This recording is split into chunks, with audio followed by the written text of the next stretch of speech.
પણ એક ધ્યાનસ્થ આસનમાં વજ્રાસન, સુખાસન, સિંહાસન, પદ્માસનમાં બેસીશું. ત્યારબાદ કોઈ પણ એક મુદ્રા લગાવી દઈશું. પહેલી આંગળી, વાયુના રોગો છે તો પહેલી આંગળી હથેળીમાં દબાવીશું.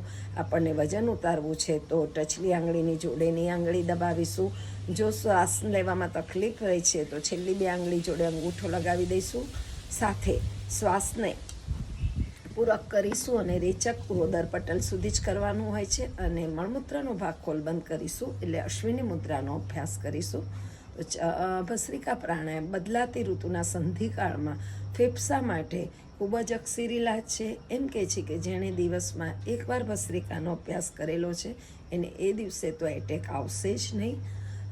તો શ્વસન તંત્રના રોગોનાથી દૂર રાખનાર ભસ્ત્રિકા પ્રાણાયામનો અભ્યાસ કરીએ.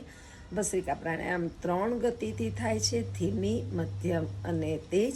દરેક પોતાને અનુકૂળ